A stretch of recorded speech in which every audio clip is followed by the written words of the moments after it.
Bien, adoramos a nuestro Dios a través de las alabanzas, pero también ahora vamos a seguir adorando a nuestro Dios a través de la predicación de su palabra,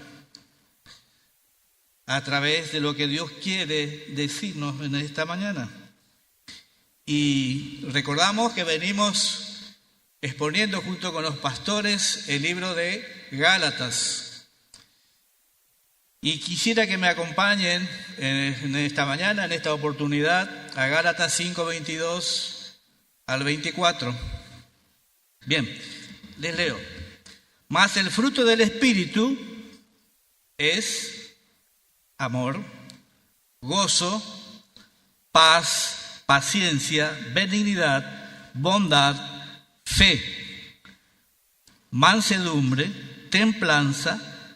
Contra tales cosas no hay ley. Hasta allí, el 23. Bien.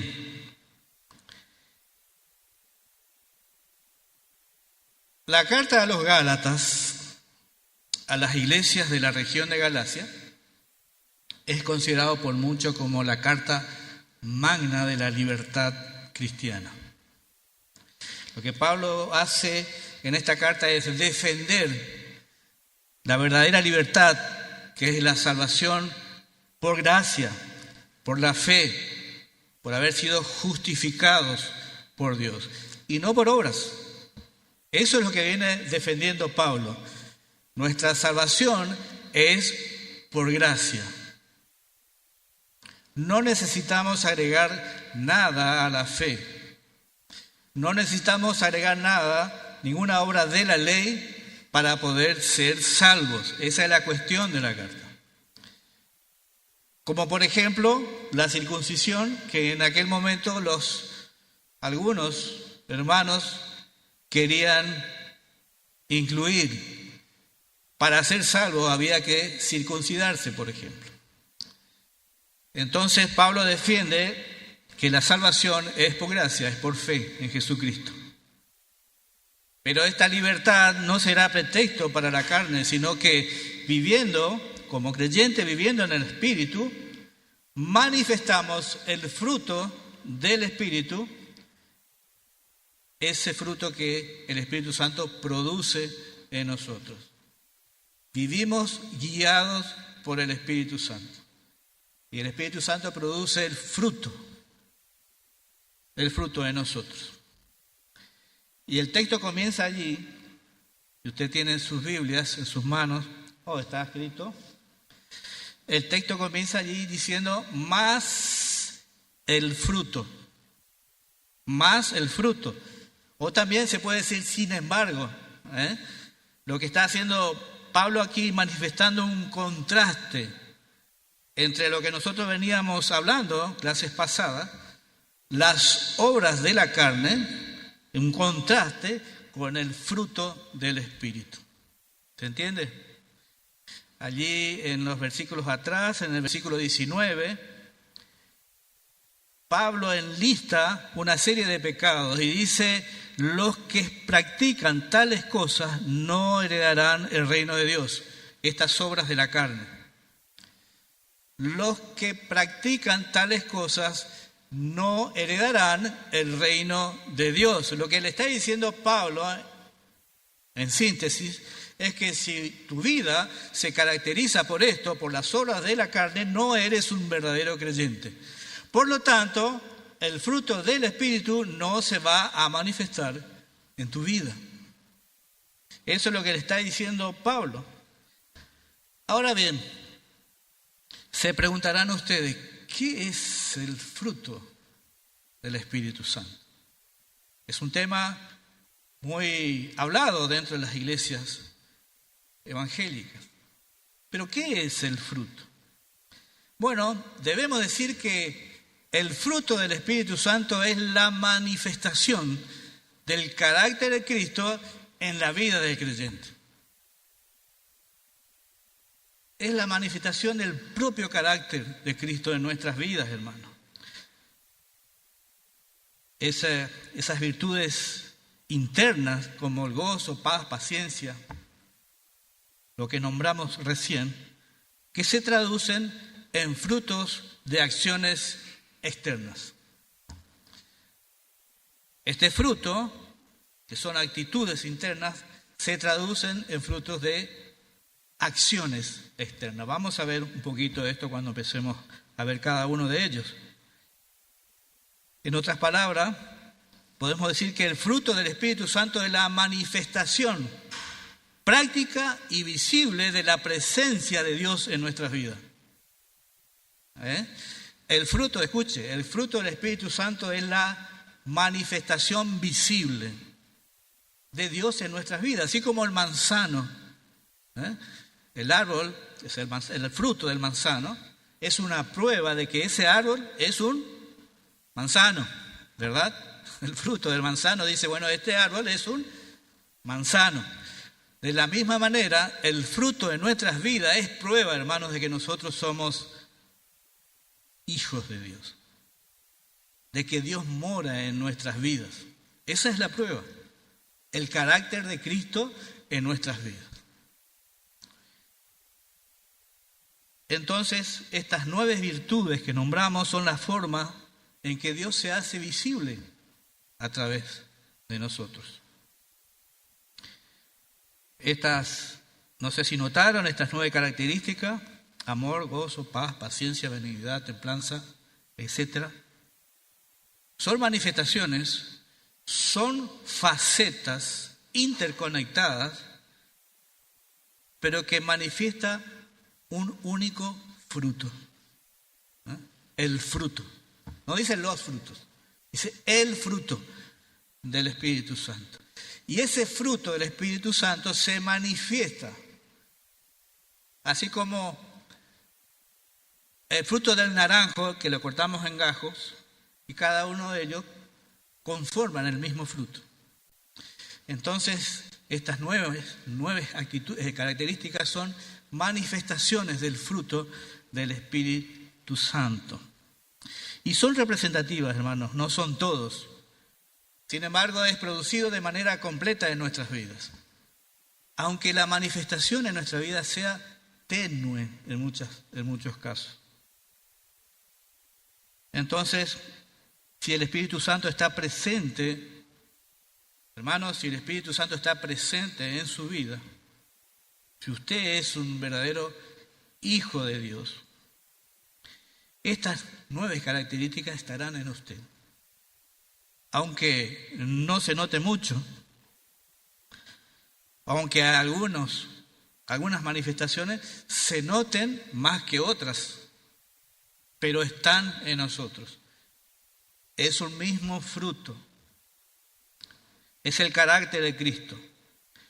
¿Y esto de qué va a depender que se manifieste? Mayor medida. ¿De qué va a depender? Bueno, de la madurez, de estar expuesto, y esta madurez es estar expuesto a su palabra, porque el Espíritu Santo nos guía a través de su palabra. Estamos llenos del Espíritu Santo, hermanos, cuando estamos inmersos en la palabra de Dios, cuando estamos llenos de la palabra de Dios. Es así como el Espíritu Santo obra en nosotros. Nos guía a través de su palabra. Dice allí en Colosenses 3:16, la palabra habita abundantemente en nosotros, porque dice, la palabra de Cristo more abundantemente en vosotros. Es allí cuando el Espíritu Santo, o somos llenados por el Espíritu Santo y somos guiados por el Espíritu Santo. Pero esta exposición a la palabra de Dios, hermano, no es un mero entendimiento académico, en el sentido que no se trata simplemente de leer las Escrituras, sino de exponernos a ellas buscando con sinceridad a Dios. Buscamos a Dios, queremos llenarnos de Dios. Por eso leemos la palabra de Dios y queremos entender la palabra de Dios, porque queremos entender a Dios, queremos conocer su voluntad. Se entiende entonces que no ser lleno del Espíritu Santo estar inmerso en la palabra de Dios no es simplemente ser lectores de la Biblia, sino buscar a Dios en su palabra, buscar su voluntad. Pablo le decía a los colosenses: yo oro para que ustedes sean llenos de la voluntad de Dios, para que puedan vivir una vida digna de Él. Entonces nuestra intención al exponernos a la palabra de Dios es buscar a Dios para poder vivir una vida digna de Él. No es simplemente leer las Escrituras. Ahora, frutos como manifestaciones, son muchas cosas distintas. Algunos han definido como frutos de acciones y otros como frutos de actitud. Frutos de acciones como ganar alma, por ejemplo, para Cristo. Pablo le decía a los romanos: yo quisiera estar con vosotros para tener algún fruto entre ustedes, así como con nosotros gentiles. Entonces ese fruto de acción de ganar almas para Cristo. Frutos de labios que confiesan su nombre, ¿eh? Frutos de acción de alabanza. Hacer obras piadosas en general. Colosenses 1:10 dice: llevando fruto en toda buena obra. O sea, manifestando, queremos decir en otros términos, manifestando el carácter de Cristo en toda buena obra. Recuerden que el fruto del Espíritu Santo es la expresión del carácter de Cristo en nuestras vidas. Son acciones que reflejan el carácter de Cristo y glorifican a Dios. Jesús dijo: por sus frutos los conoceréis.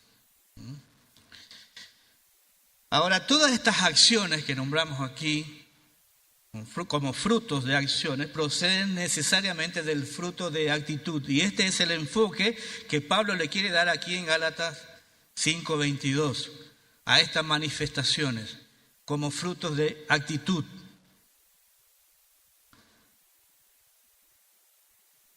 Y las acciones derivan de este fruto de actitud. Vamos a ver entonces estas 9 manifestaciones, que ya les dije no son todas, son representativas, pero aquí nombran 9 manifestaciones. Y digo que van a tener que poner en práctica uno de ellos, que es la paciencia, porque tal vez nos vamos a extender un poquito, pero es necesario hablar de estas manifestaciones, hablar de todas las características del fruto del Espíritu Santo. Y vamos a comenzar obviamente por el amor. Amor, un tema tan hablado, ¿verdad? Todo el mundo de alguna manera expresa lo que entiende sobre el amor. Y es un tema central en el Nuevo Testamento, en muchos pasajes. Es la virtud suprema, hermanos, es la virtud suprema de todo cristiano. Y la Biblia afirma su primacía. Allí en 1 Corintios 13:13, recuerden, un pasaje muy conocido, donde dice: por ahora permanecen la esperanza, la fe y el amor, pero el mayor de ellos es el amor. Está hablando de allí su lugar por delante de lo demás. En Efesios 5:2 dice, se nos exhorta a andar en amor. En Colosenses 3:14, a vestirnos de amor. Y no solo Pablo nos habla de la primacía del amor, sino también Juan, por ejemplo, quien nos dice que el amor es la prueba irrefutable de que nosotros somos verdaderos creyentes. El amor en nuestras vidas es una prueba, hermano, de que somos verdaderos creyentes, que tenemos una verdadera conversión. Ahí en 1 Juan 3:14 nos dice: nosotros sabemos que hemos pasado de muerte a vida, ¿en qué? En que amamos a los hermanos. Dice, sabemos que hemos pasado de muerte a vida, de muerte a vida, pero ¿y eso qué significa? Salvación, ¿verdad? En que amamos a nuestros hermanos. O sea que es la prueba de que fuimos salvados por Dios. En el 4:8 nos dice, el que no ama no conoce a Dios, porque Dios es amor. Fíjese qué profundo es esto, hermano. Qué contundente. Si no amamos, no conocemos a Dios. El lugar que ocupa el amor. En 1 Pedro 4:8 dice, sobre todo, sed fervientes en el amor, los unos por los otros, pues el amor cubre multitud de pecados. ¿Y cómo es esto? Porque preserva, hermanos, la unidad en la iglesia, perdonándonos unos a otros. El amor cubrirá multitud de pecados. No hay dudas, hermanos, que el amor ocupa una posición dominante en las Escrituras. Y así ha de ser en nuestras vidas como hijos de Dios, como manifestación del fruto del Espíritu Santo, ocupando un lugar primordial en nosotros, el amor. Ahora, ¿de qué estamos hablando cuando hablamos de amor? Esa es la pregunta que nos podemos hacer. ¿De qué se trata? Cada uno de nosotros podemos tener, en el mundo hay distintas percepciones de lo que en realidad es el amor. Pero estamos hablando del amor aquí como una manifestación del Espíritu Santo. Entonces debemos entender este amor en términos bíblicos. En términos bíblicos. Y en este sentido, estamos hablando de un amor ágape. ¿Qué significa eso? Simplemente es un término griego, porque en las Escrituras, en el Nuevo Testamento, se definen varios tipos de amor. Cuando hablamos del amor entre un esposo y una esposa, estamos hablando del amor eros. Cuando hablamos del amor entre familia, estamos hablando de un amor storge, dicen el término griego, o un amor filial, hablando entre el afecto que nos tenemos como hermanos, de amistad. Pero este amor que se refiere aquí es un amor ágape. Y este amor ágape, su característica es que es un amor incondicional, que es un amor desinteresado y que sobre todo es un amor sacrificial. Sacrificial. Vamos a estar explicando un poco.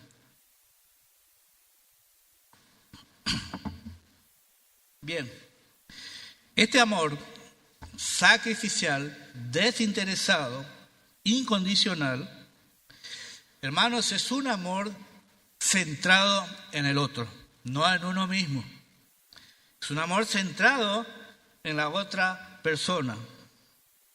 Y se muestra muy especialmente en la Biblia, nombra constantemente los unos con los otros. Vamos a ver varios pasajes allí, o sea, notamos varios pasajes en la Escritura que nos habla los unos hacia los otros. Ese amor demostrado de los unos hacia los otros. Este es el amor ágape. En Juan 13:35 dice, y en esto conocerán que son mis discípulos, si tuviereis amor los unos con los otros. Fíjese lo que dice. Van a conocer que somos discípulos del Señor si nos tenemos amor uno para con los otros. Entonces estamos viendo esta característica de este amor ágape que tiene que ver, no tiene que ver conmigo, sino tiene que ver con el otro. Conocemos algunas historias, novelas, películas, con finales donde el amor tiene un protagonismo, ¿no? De sacrificio en muchos casos. ¿Quién no conoce, o lo oyó por lo menos nombrar, como yo, Romeo y Julieta? Creo que hay una película por ahí moderna respecto a eso.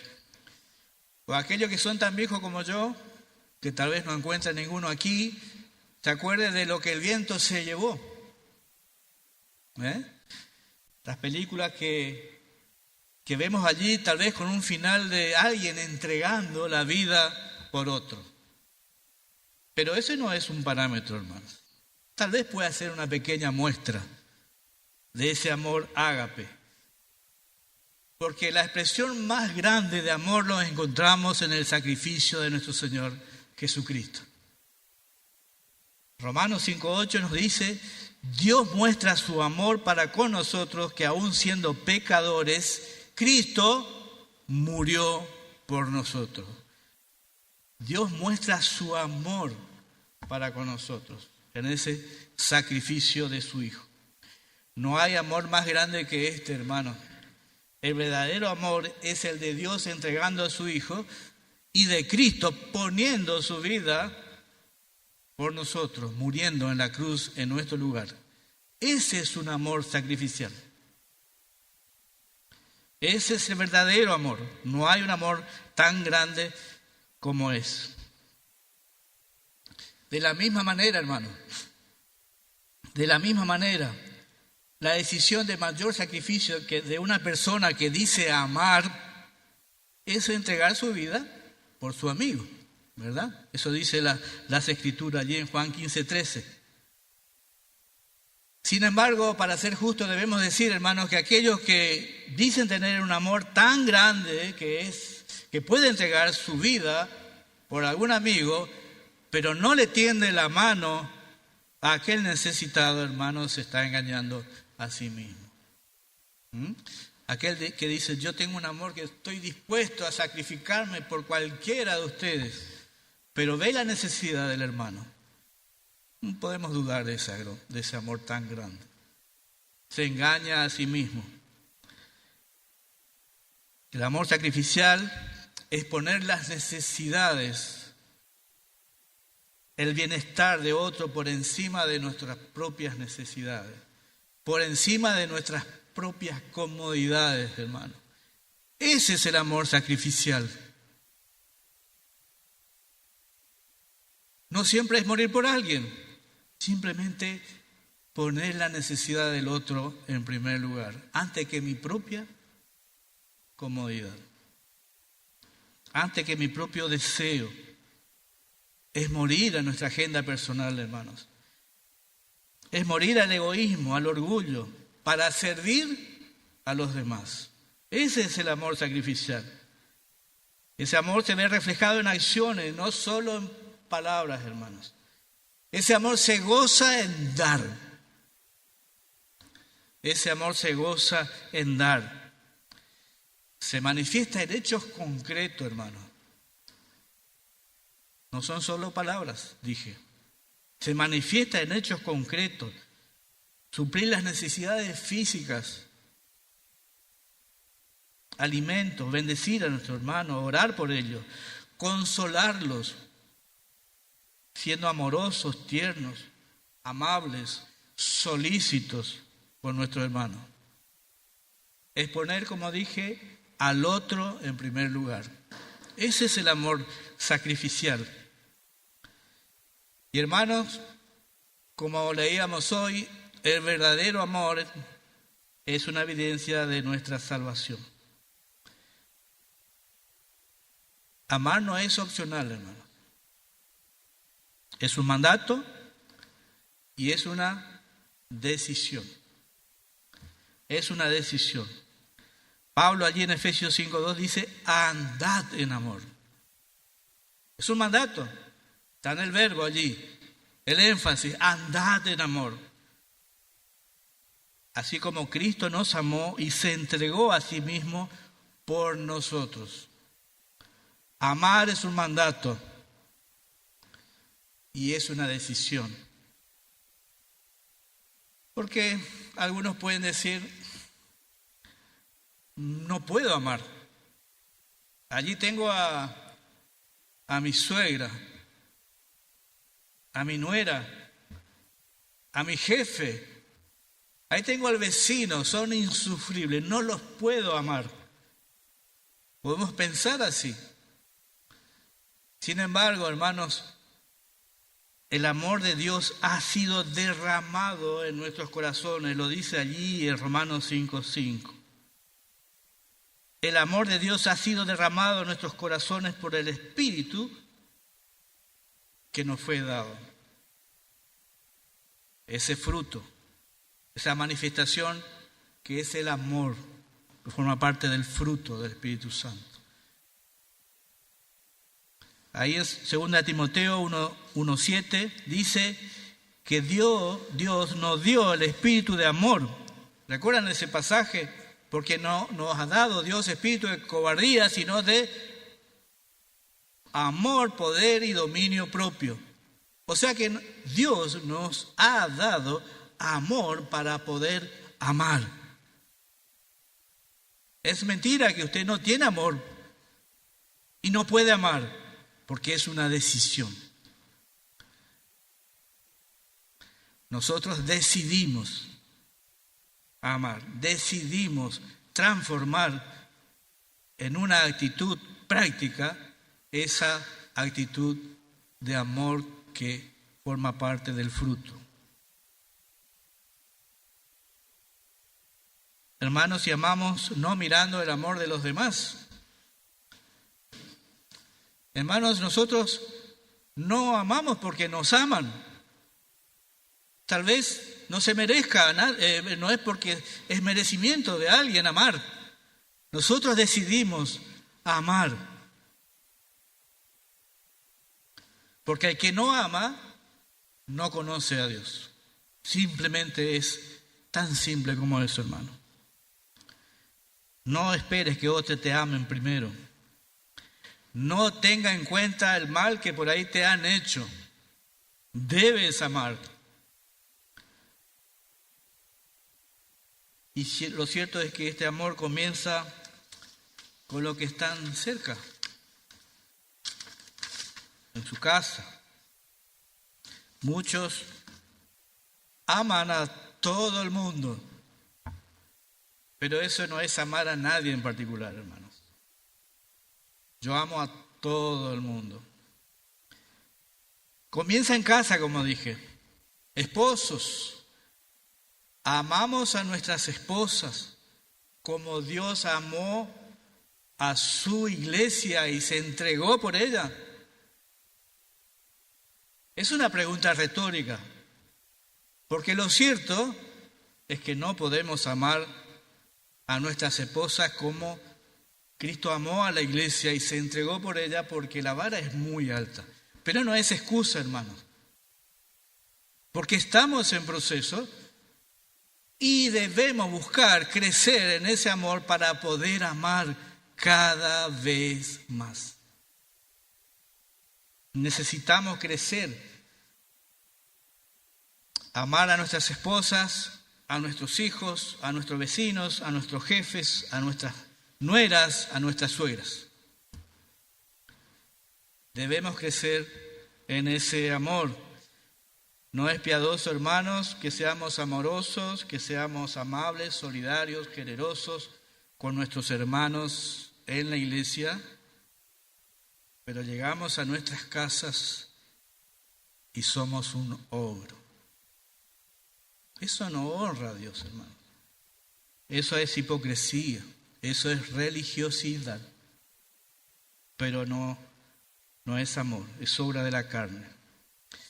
Obvio, hermano, nosotros no amamos perfectamente. No amamos perfectamente. Pero en la medida que me someto a la voluntad de Dios, en la medida que voy conociendo más a nuestro Señor, será obra del Espíritu Santo que me perfecciona para poder amar. Que me perfecciona para poder amar. Bien. Vamos al segundo, el gozo. La segunda característica, la segunda virtud, la segunda manifestación del fruto del Espíritu es el gozo. Aparece también repetidamente en las Escrituras.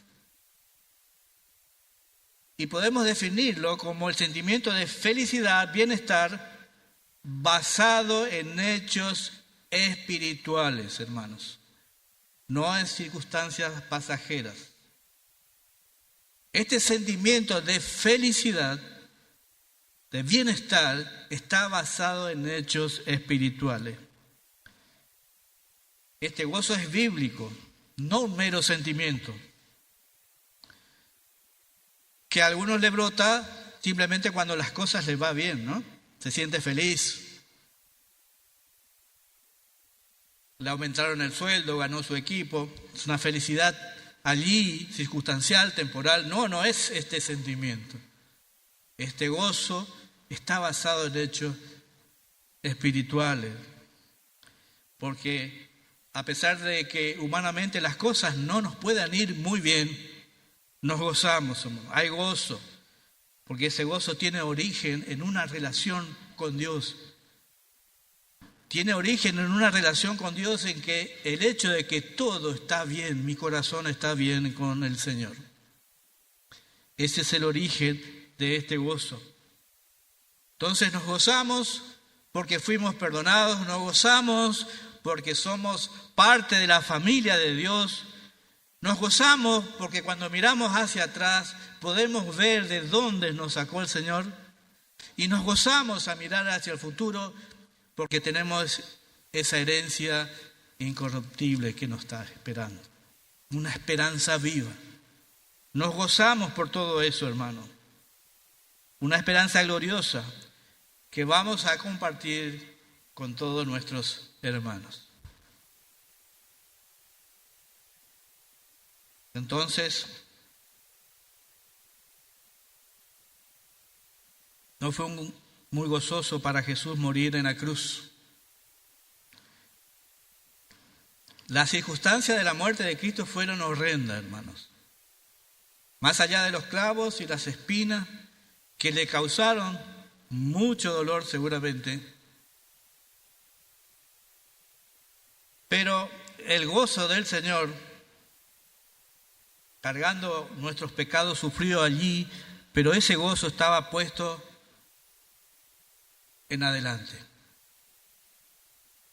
Él, por el gozo puesto delante, murió y sufrió en la cruz. ¿Y cuál es el gozo que estaba por delante?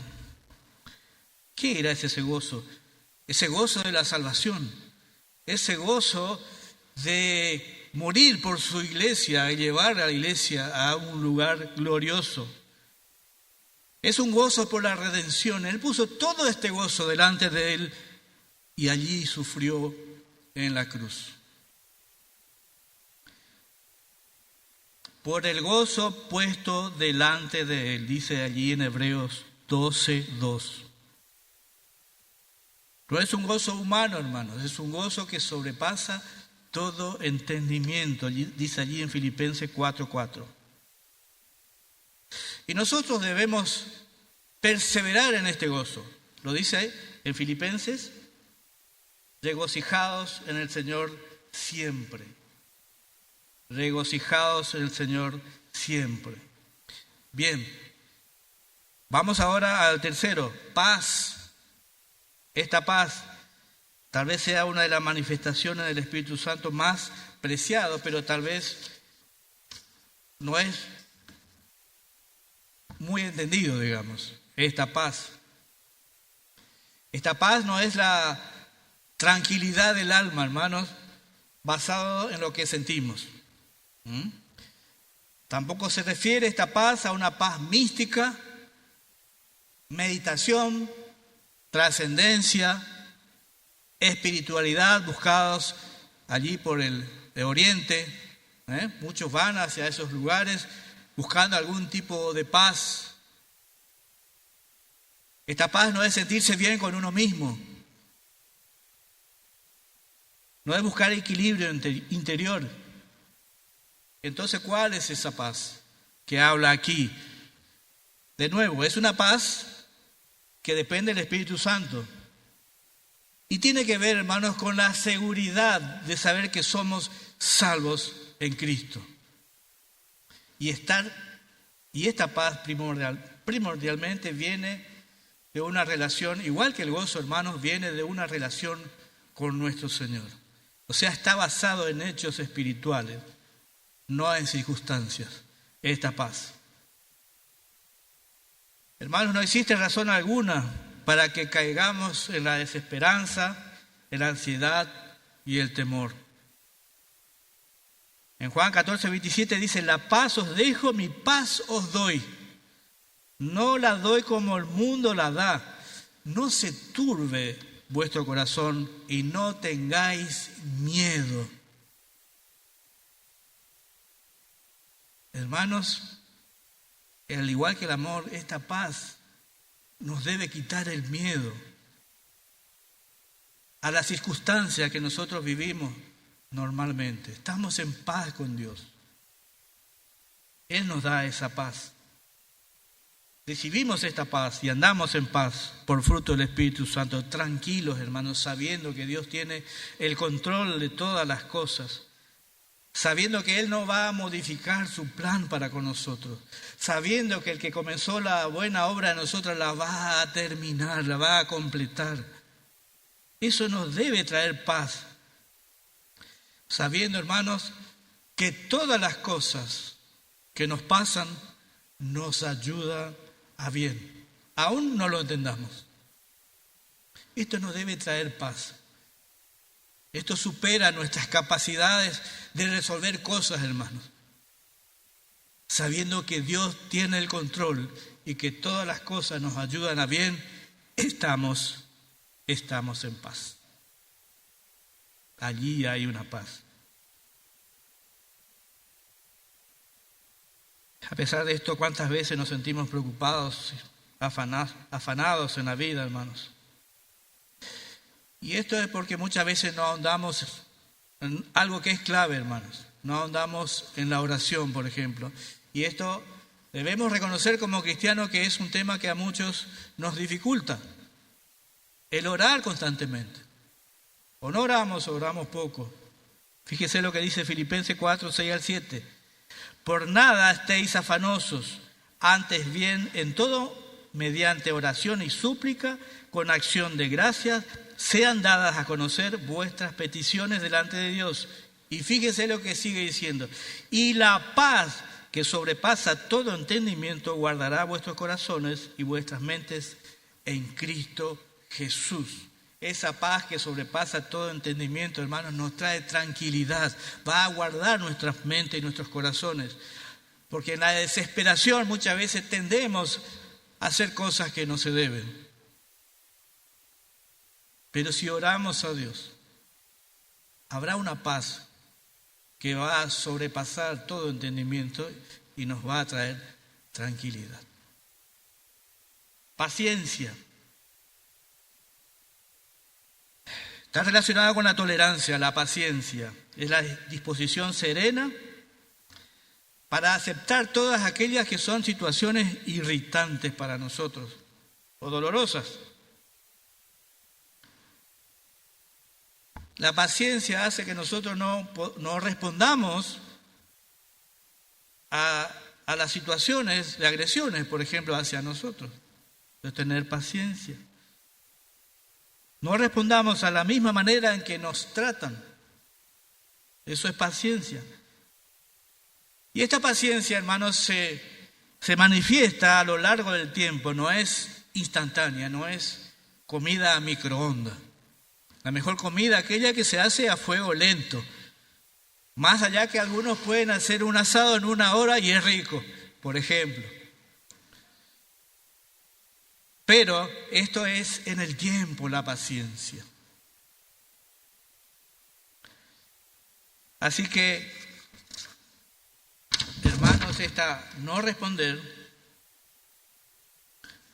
a las agresiones de la misma manera, eso es tener paciencia.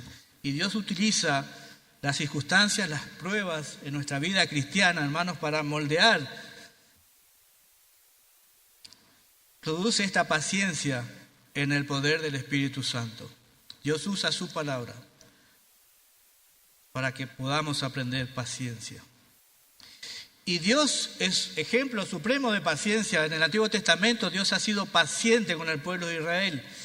Dios es lento para la ira y grande en misericordia. Y también Dios es paciente para con nosotros, hermanos. ¿No es así? Nosotros somos gruñones. Muchas veces somos quejosos, impacientes, rebeldes. No confiamos, hermanos, y Dios es paciente con nosotros. Es paciente. Los creyentes tenemos el mandato de imitar la paciencia de nuestro Señor. Colosenses 3, 12 al 14 dice: vestidos pues como escogidos de Dios, santos amados, de entrañable misericordia, de benignidad, de humildad, de mansedumbre, de paciencia. Vestidos de paciencia. Quinto, benignidad. ¿Qué es la benignidad? Es una palabra que no la usamos comúnmente. Nadie le dice a otro qué benigno que eres, ¿verdad? Aunque algunos pueden llamarse benignos. ¿Es así? Entonces será benigno. Pero en general no usamos esta palabra, pero sí usamos una palabra que lo reemplaza. Qué amable que eres. Eso es ser benigno. Tiene que ver con la amabilidad.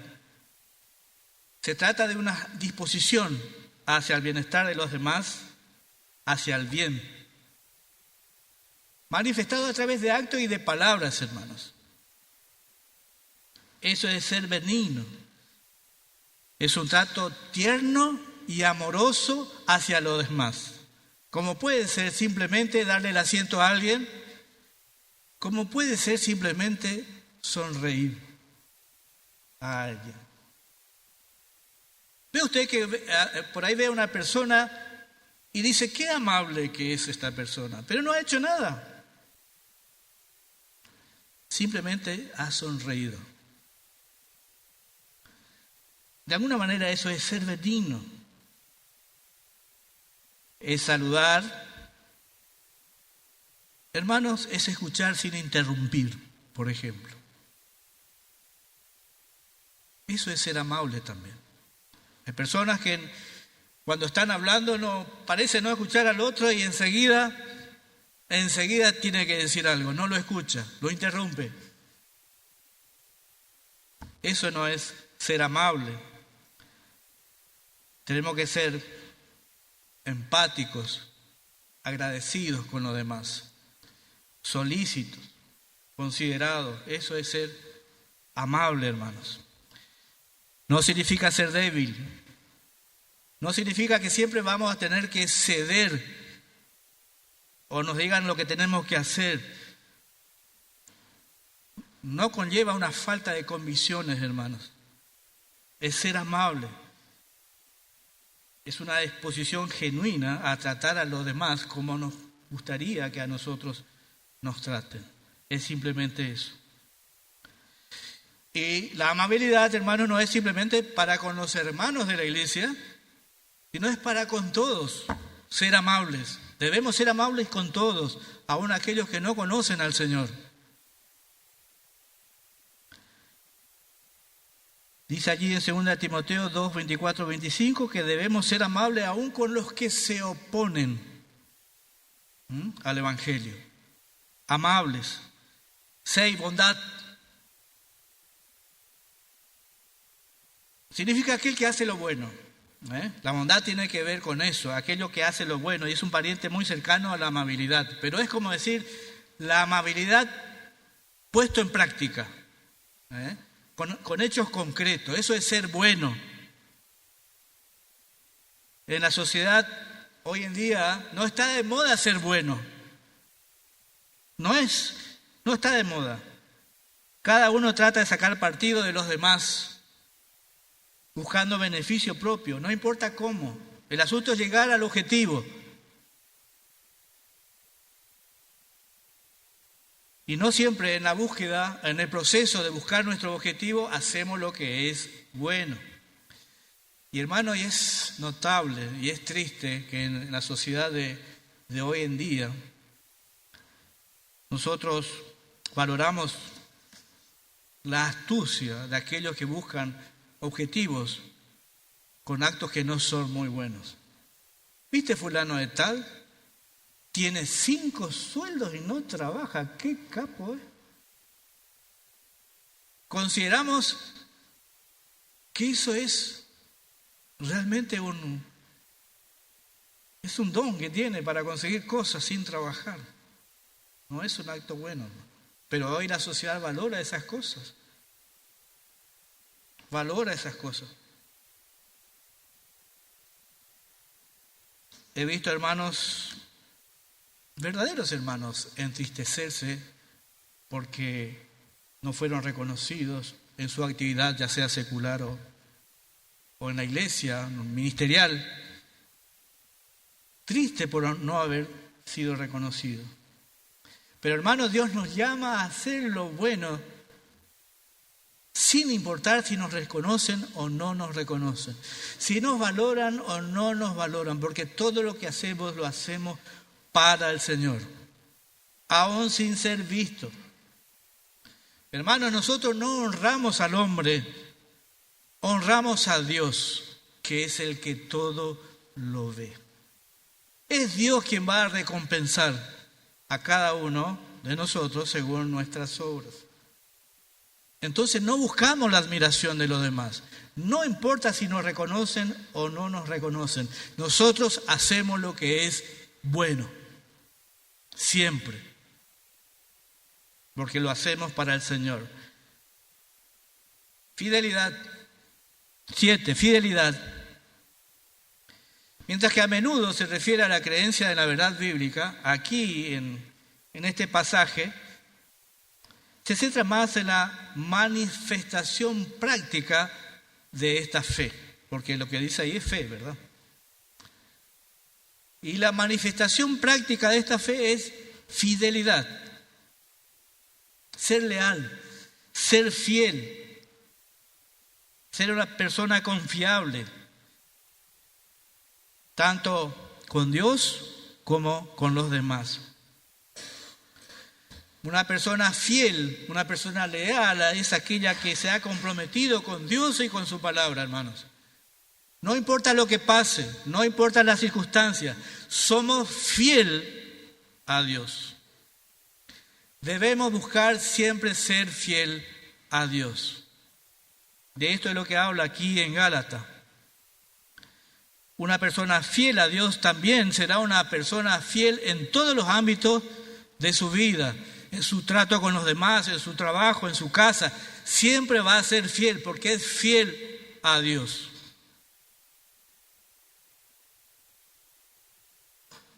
Y eso se va a reflejar en nuestras relaciones interpersonales, hermanos. Fidelidad. Usted será una persona confiable. Las personas confían en usted. ¿Somos fiel? ¿Somos fiel con lo que decimos? Hermanos, si somos fiel a Dios, somos fieles con los demás. 8, mansedumbre. Es el carácter o actitud por la cual aceptamos la voluntad de Dios. Aceptamos la voluntad de Dios para nuestras vidas como la mejor. La voluntad de Dios para mi vida lo aceptamos como la mejor, sin resistir, sin quejarnos, sin discutir, sin rebelarnos. Eso es ser manso. Aceptar la voluntad de Dios para nuestras vidas. No es una falta de carácter, hermano. Ser manso. Qué bonito que es. Le dijeron tantas cosas y no respondió. No, hermano, no es una falta de carácter, no es aguantar, sino es una decisión que tomamos. El ser manso, en medio de las ofensas, sin deseo de venganza. Es fortaleza puesto en práctica. No es ser débil. El Señor Jesucristo fue el ejemplo de mansedumbre. Como dije, la cruz no fue agradable para Él, pero se sometió a su voluntad mansamente. Aprended de mí que soy manso y humilde de corazón, dijo Jesús. Y Jesús tenía carácter, ¿verdad? entonces no es simplemente ser sumiso porque uno es buenito. Es una decisión. No responder a situaciones que no nos agradan. Templanza, el 9 y el último. Su significado original es dominio propio. Es la capacidad de gobernar los deseos, hermanos, los impulsos y las emociones, en lugar de ser esclavos de ellos. Ese es dominio propio. Es la capacidad de dominar estas cosas y que no nos hagamos esclavos de nuestros deseos, de nuestros sentimientos. Cristo fue un ejemplo de templanza. No se dio ninguna tentación, ni cayó en ninguna trampa que muchas veces le tendían los judíos para que él dijera algo que no convenía. Y él no cayó en esa trampa para decir cosas que no eran agradables o no formaban parte de la voluntad de Dios. Y así como Cristo, todo cristiano que lucha para ganar la carrera de la fe, de todo se abstiene, dice 1 Corintios 9:25. Poniendo toda diligencia en ¿qué? En añadir a su fe virtud, a la virtud conocimiento, y al conocimiento dominio propio. Dominio propio. Eso dice 2 de Pedro 1, del 5 al 6. Hermanos, estas fueron las 9 manifestaciones del fruto. Y ya se olvidaron de qué estamos hablando del fruto del Espíritu Santo. Donde Pablo nombra aquí estas 9 manifestaciones estuvimos hablando esta mañana. Y termina Pablo en el versículo 23 y dice, diciendo, contra tales cosas no hay ley. Contra tales cosas, estas cosas que venía diciendo Pablo, estas manifestaciones, este vivir en el Espíritu, este vivir de acuerdo al carácter de Cristo en nosotros, manifestando ese carácter. Contra esto no hay ley.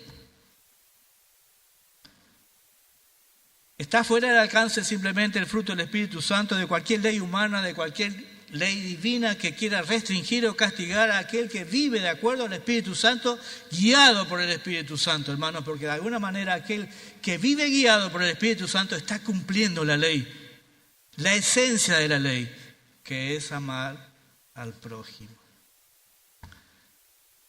Cuando nosotros somos guiados por el Espíritu Santo, estamos cumpliendo la ley. Romanos 13, 8 al 10 dice, el que ama al prójimo ha cumplido la ley. Así que el cumplimiento de la ley es el amor. Contra estas cosas no hay restricción, no hay ley, no hay nada que pueda restringir esto. Esta mañana, hermanos, la pregunta es la siguiente. ¿Estás madurando? ¿Está madurando el fruto del Espíritu en ustedes? ¿Está creciendo el fruto en nosotros? Nosotros no debemos intentar fabricar el fruto. No se trata del esfuerzo. Ahora voy a dedicarme más. Hermanos, debemos cultivar una relación con Cristo. Y por obra de Dios, por obra del Espíritu Santo, ese fruto va a crecer en nosotros. Debemos cultivar una relación permanente con Cristo. Porque si permanecemos en Él, vamos a llevar fruto. Y mucho fruto, dice. O sea que ese carácter de Cristo va a crecer en nosotros. Pero permaneciendo en Él, porque si no permanecen en Él, no permanecemos en Él, no podemos hacer nada, dice allí Juan. El que permanece en mí y yo en Él, éste lleva mucho fruto, porque separados de mí, nada podéis hacer. Y en Juan 15:8 dice, en esto es glorificado mi Padre, en que llevéis mucho fruto y seáis así mis discípulos. Este mucho fruto significa poder madurar en ese carácter, poder crecer en el carácter de Cristo en nuestras vidas. Cultivando una relación con Cristo es que ese carácter va a comenzar por obra soberana, como dije, a brotar en nuestras vidas para su gloria, para su gloria. Hermanos, no salgamos aquí con una lista de deberes, de los que debemos hacer para crecer, sino, hermanos, una visión renovada de nuestro Salvador Jesucristo, porque sin Él nada podemos hacer. Amén. Amén. Oramos para finalizar simplemente. Señor, te damos gracias en